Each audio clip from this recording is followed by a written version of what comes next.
IPL এর ৫৭ নম্বর ম্যাচটি হতে চলেছে। আইপিএল এর ৫৭ নম্বর ম্যাচটিতে মুখোমুখি হতে চলেছে কেকেআর, কলকাতা নাইট রাইডার্স এবং সিএসকে চেন্নাই সুপার কিংস। যেখানে এই ম্যাচটি হবে ইডেন গার্ডেন্সে, কলকাতার ইডেন গার্ডেন্সে এই ম্যাচটি হবে। আর এখানকার পিচ নিয়ে যদি আমি কথা বলি ইডেন গার্ডেন্সে, যেখানে বন্ধুরা এখনো পর্যন্ত যেই কটা ম্যাচ ইডেন গার্ডেন্সে হয়েছে এই বছরে, প্রায় প্রতিটা ম্যাচই হাই স্কোরিং ম্যাচ হয়েছে। আগের ম্যাচটি তো আমরা দেখলাম আর এবং কেকেআর এর মধ্যে দারুণ একটি ম্যাচ হলো, যেখানে কেকেআর টিম মাত্র ১ রানে ম্যাচটি জয়লাভ করেছিল। ওই ম্যাচটিতে আমরা দেখেছিলাম প্রথমে অ্যান্ডে রাসেল দুর্দান্ত ব্যাটিং এবং দ্বিতীয় ইনিংসে আমরা রিয়ান পারাগের ব্যাট থেকে দারুণ একটি ইনিংস দেখেছিলাম। ব্যাক টু ব্যাক ৬ বলে ৬টা ৬ মেরেছিল ওই ম্যাচটিতে রিয়ান পারাগ। প্রথমে ৫ বলে ৫টা ৬ মেরেছিল মঈন আলীর বলে এবং তার পরের ওভারে বরুণ চক্রবর্তীর প্রথম বলেই ৬ মেরেছিল রিয়ান পারাগ এবং ব্যাক টু ব্যাক ৬টা ৬ মারার রেকর্ড কিন্তু ওই ম্যাচটিতে করেছিল রিয়ান পারাগ। যদিও বন্ধুরা ম্যাচটি শেষ পর্যন্ত গিয়ে ১ রানে জয়লাভ করেছিল কেকেআর টিম। তো এখানে আমরা আশা করবো এই ম্যাচটিতে এই দুটি টিমের মধ্যে একটি ভালো ম্যাচ আমরা দেখতে পাবো এবং এই ম্যাচটির জন্য প্রথম ইনিংসে ২০০+ স্কোর হলে আমার মনে হচ্ছে একটি ভালো টোটাল হতে পারে। যেখানে সিএসকে টিমও তাদের আগের ম্যাচটি বলা যেতে পারে খুবই ক্লোজ ম্যাচ একটি হেরে আসছে। সিএসকে টিম তাদের আগের ম্যাচটিতে ২ রানে হেরেছিল ওই ম্যাচটি সিএসকে টিম আরসিবি টিমের বিরুদ্ধে। তো এখানে আমরা আশা করবো এই ম্যাচটিতে কেকেআর এবং সিএসকে এর মধ্যে এই ৫৭ নম্বর ম্যাচটিতে ওই দুটি টিমের মধ্যে একটি ভালো হাড্ডাহাড্ডি লড়াই যেন আমরা দেখতে পাই। যদিও এই দুটি টিমের মধ্যে একটি ম্যাচ অলরেডি যেটা হয়ে গেছে সেইটা একদমই একতরফা একটি ম্যাচ হয়েছিল। সিএসকে প্রথমে ব্যাটিং করে চিপক ওই ম্যাচটি হয়েছিল। সিএসকে প্রথমে ব্যাটিং করে মাত্র ১০৩ রান করেছিল। একটা সময় মনে হচ্ছিল ১০০ রান হয়তো সিএসকে করতে পারবে না ওই ম্যাচটিতে, তবে তার ১০৩ রান ওই ম্যাচটিতে করেছিল এবং এই রানটি কেকেআর টিম খুবই সহজে চেস করে দিয়েছিল। মাত্র ১১ ওভারের মধ্যেই ওই রানটি চেস করে দিয়েছিল কেকেআর টিম। আর বন্ধুরা, যেখানে তোমরা অলরেডি দেখছো এই সিজনে সিএসকে টিমের পারফরমেন্স খুবই হতাশাজনক হয়েছে, খুবই খারাপ হয়েছে। অলরেডি তারা প্লে অফসের দৌড় থেকে বাদ পড়ে গেছে। প্রথম টিম হিসাবে এই বছরে আইপিএল থেকে বাদ পড়েছে সিএসকে টিম, যেখানে সিএসকে এখনো পর্যন্ত ১১টা ম্যাচের মধ্যে মাত্র ২টো ম্যাচই তারা জিততে পেরেছিল। তারা তাদের প্রথম ম্যাচটি জিতেছিল মুম্বাই ইন্ডিয়ান্স টিমের বিরুদ্ধে। তাছাড়া তারা আরেকটি ম্যাচ জিতেছিল লখনৌ সুপার জায়ান্টস টিমের বিরুদ্ধে। বাকি ম্যাচগুলো কিন্তু তারা হেরেছে। তবে এখানে সিএসকে টিম অবশ্যই চাইবে তাদের যা ৩টে ম্যাচ বাকি আছে সেই ৩টে ম্যাচে কম করে ভালো পারফর্ম করে ৩টে ম্যাচই জিতে এই সিজনটা শেষ করতে। এবার দেখার বিষয় থাকবে বাকি ৩টে ম্যাচ তারা জয়লাভ করতে পারে কিনা। অন্যদিকে বন্ধুরা, কেকেআর টিমের কথা বললে কেকেআর টিম কিন্তু এই মুহূর্তে পয়েন্টস টেবলসের ৬ নম্বর পজিশনে আছে। কেকেআর টিমেরও ১১টা ম্যাচ হয়েছে, যার মধ্যে তারা ৫টা ম্যাচ জিতেছে, ৫টা ম্যাচ তারা হেরেছে এবং একটি ম্যাচ আমরা দেখেছিলাম পাঞ্জাব কিংস টিমের বিরুদ্ধে বৃষ্টির কারণে ড্র হয়ে গেছিল ওই ম্যাচটি। এবং বন্ধুরা, কেকেআর টিমকে যদি এখান থেকে প্লে অফসের জন্য কোয়ালিফাই করতে হয়, তাদের বাকি ৩টে ম্যাচই কিন্তু মাস্ট উইন ম্যাচ। ৩টে ম্যাচ যদি এখান থেকে কেকেআর টিম জিততে পারে তবেই কিন্তু তারা কোয়ালিফাই করতে পারবে প্লে অফসের জন্য।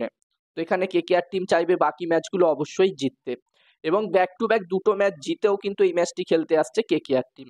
প্রথমে তারা দিল্লি ক্যাপিটালস টিমকে তাদেরই ঘরের মাঠে হারিয়েছিল। তারপরে তারা ১ রানের ব্যবধানে কদিন আগেই আমরা দেখলাম ম্যাচটিতে রাজস্থান রয়্যালস টিমকে হারিয়েছে। তো এখানে কেকেআর টিমের কনফিডেন্স কিছুটা হলেও ওপরে থাকবে এবং বন্ধুরা, অ্যান্ডে রাসেলও আমরা দেখলাম ফর্মে ফিরেছে, তার ব্যাট থেকেও রান এসেছে। তো এখানে কেকেআর টিম অবশ্যই চাইবে এখান থেকে কামব্যাক করতে। আর এখানে তোমাদের কি মনে হচ্ছে, এখান থেকে কেকেআর টিম কি পারবে প্লে অফসের জন্য কোয়ালিফাই করতে? তোমরা তোমাদের মতামত কমেন্ট করে কমেন্ট বক্সে জানাতে পারো।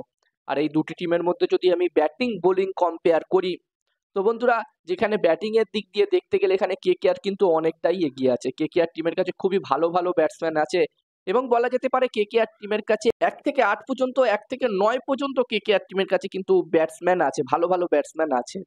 যদিও বন্ধুরা কিছু কিছু ব্যাটসম্যান একদমই আউট অফ ফর্ম চলছে, তবে বন্ধুরা এখান থেকে প্রতিটা ম্যাচই মাস্ট উইন ম্যাচ। তো এখানে কেকেআর এর ব্যাটসম্যানরা অবশ্যই চাইবে এখান থেকে ফর্মে ফিরতে। এখানে আমরা দেখেছি এই সিজনে ভেঙ্কাটেশ আইয়ারের ব্যাট থেকে সেরকম রান আসেনি। এছাড়াও রমনদীপ সিং যতগুলো সুযোগ পেয়েছে এই বছরে আইপিএল এ, ততগুলো তো আমরা দেখেছি খুব একটা ভালো ব্যাটিং সে করতে পারেনি। তবে এখানে কেকেআর টিম তাকে ব্যাক করেছে, দেখলাম আগের ম্যাচটিতেও তাকে খেলানো হয়েছিল। তো দেখার বিষয় থাকবে কেকেআর টিমের দরকার পড়লে এই দুজন ব্যাটসম্যান কিরকম ব্যাটিং করে। বাকি ব্যাটসম্যানরা মোটামুটি ভালো ব্যাটিংই করছে। শেষের ম্যাচটিতে আমরা দেখলাম রাজস্থান রয়্যালস টিমের বিরুদ্ধে রিঙ্কু সিংও একটা ভালো ক্যামিও খেলেছিল, ছোট্ট ক্যামিও খেলেছিল এবং অ্যান্ড্রে রাসেলও দুর্দান্ত ব্যাটিং করেছিল এবং আজিঙ্কে রাহানে, আংগ্রিস রাঘুবংশী তো দুর্দান্ত ফর্মে আছেই।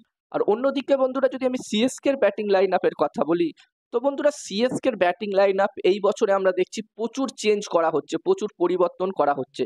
তাদের কিন্তু একটা প্রপার ব্যাটিং লাইন আপ রাখা হয়নি এই বছরে। যেটা আমরা প্রায় দেখি সিএসকে খুব একটা পরিবর্তন করে না তাদের ব্যাটিং লাইন আপে। তবে এই বছর যেটা আমরা দেখছি তারা প্রচুর পরিবর্তন করছে। এই বছর একদমই রাচিন রবীন্দ্রাকে আউট অফ ফর্ম দেখাচ্ছে। এছাড়াও প্রথমের দিকে আমরা দেখেছিলাম রাহুল ত্রিপাঠীকে কিছু ম্যাচ খেলানো হয়েছিল, তবে সেই ম্যাচগুলোতে একদমই রান করতে পারেনি। এবং এই সিজনে আমরা দেখছি আয়ুষ মাত্রে যেই কটা ম্যাচে সুযোগ পেয়েছে দারুণ ব্যাটিং সে করছে। এবং শেষ কটা ম্যাচে আমরা দেখছি রবীন্দ্র জাদেজার ব্যাট থেকেও ভালো রান আসছে। শেষ ম্যাচে আরসিবির বিরুদ্ধে সে একটি হাফ সেঞ্চুরিও করেছে। তো বন্ধুরা, এখানে ব্যাটিং যদি আমি কম্পেয়ার করি এই দুটি টিমের, তো আমি এখানে কেকেআর টিমকেই এগিয়ে রাখবো। আর এখানে তোমাদের কি মতামত, কোন টিমটির ব্যাটিং বেশি শক্তিশালী, তোমরা কমেন্টে জানাতে পারো। আর বোলিং যদি কম্পেয়ার করি এই দুটি টিমের মধ্যে, তো বন্ধুরা যেখানে ফাস্ট বোলিং এর দিক দিয়ে দেখতে গেলে কেকেআর টিমের কাছে বৈভব অরোরা এবং হর্ষিত রানার মতো বোলার আছে, অ্যান্ডে রাসেলের মতো বোলার আছে। যদিও অ্যান্ডে রাসেলকে এই বছর খুব একটা ইউজ করছে না আজিঙ্কে রাহানে। এবার দেখার বিষয় থাকবে বাকি ম্যাচগুলোতে অ্যান্ডে রাসেলকে বোলিং এ কতটা ইউজ করা হয়। অন্যদিকে সিএসকে টিমের কাছে মাতিসা পাতিরানার মতো বোলার আছে, আগের ম্যাচটিতে সে ভালো বোলিং করেছিল।